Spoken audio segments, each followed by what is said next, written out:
In this blog, I would have to... In this blog, I would have to... Crap it.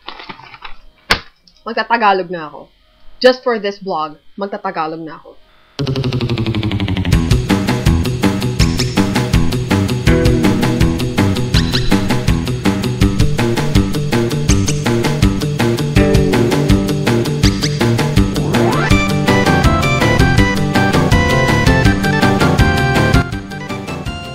Marami na talagang bastos sa bansang ito. Unti-unti nang nawawala ang mga morals ng mga lalaki ngayon. Tuloy nilang dinudungisan ang interpretasyon ng kanilang mga species.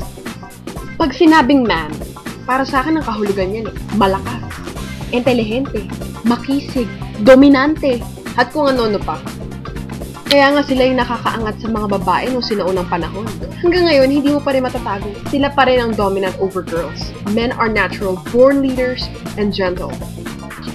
Subalit ngayon, napapalitan ang isip ko na men equals perverts. O teka, hindi ko naman nila lahat. Baka naman you'll hit comments like, "Oy, don't stereotype all men ha?" Ang sinasabi ko lang, ang karamihan ng kalalakihan sa Pilipinas. Pag naglalakad ako sa kahit na saan, mapa-office man o kalye, lagi nilang may pabulong na tumatawag sa'yo na, "Psst, psst, miss." Di ba bastos mang sitsit? Minsan, pasigaw pa yan. Bukod sa nakakabastos, nakakairita pa. Feeling mo, tingin nila sa'yo aso. Pwede namang mga musta. Kamusta, miss? O kaya kung type mo yung lady, "Miss, I find you very beautiful." Mas striking pa yun since girls are soft about compliments. Kesa yung magsusumitsit ka dyan, kulang na nga lang gawin ng pambansang ringtone yun eh. Pero wag naman sana. Baka mapukul ko yung may-ari ng phone. Aba teka, si Manong, hindi na kontento sa pagtawag. Sinundan pa ako sa loob ng CR. "Miss, bakal po estudyante dyan. Pero pwede pagkasama niyo ko."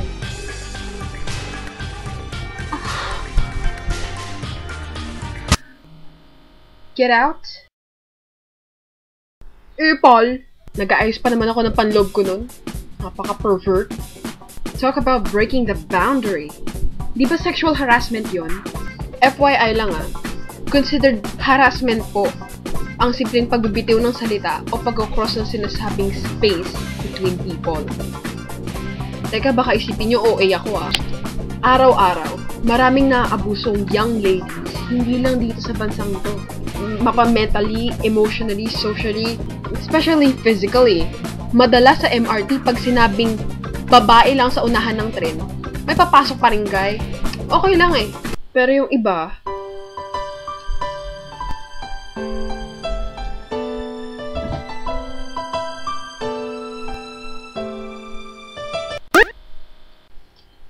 kala ko nung una hindi niya sadya.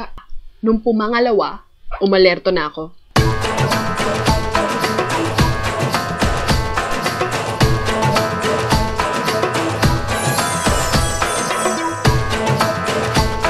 Aba, ang lakas ng loob. Humabol pa ng pangatlo.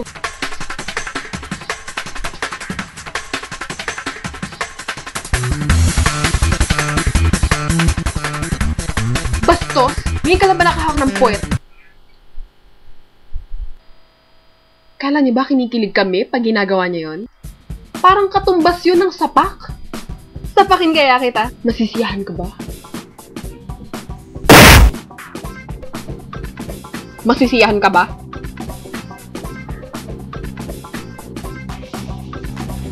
I'm gonna let this thing once. If it happens again, I'm gonna just grab that guy on the neck and it's pretty natural to get that kind of reaction towards men if you got looks. Some of them can't really control themselves in the presence of young women. Yan yung sabi ng kakilala ko. So teka, anong excuse yun? I don't think that alone could be considered as a reason to set things at minimal perspective. Marami pa akong gustong ilagay at idagdag sa rant na to. Kaya lang baka sumuko yung YouTube. Okay, the guys out there who's watching the video, please, yung mga binatang Pinoy or mga manong dyan, okay? Don't level yourselves to those na dinescribe ko lang kanina. Okay? Kasi nakaka-degrade eh. Kasi yung mga ganong klaseng guy, yun yung mga masarap ganunin yung leeg, tapos ikanon sa bote, tapos ganon-ganonin na, naku. Girls, huwag niyo pabayaan ginaganon kayo ah. If that happened, pounce on him, like pounce on him. Or like, get back, I tell you. Go. High blood. Pinoy to, pare.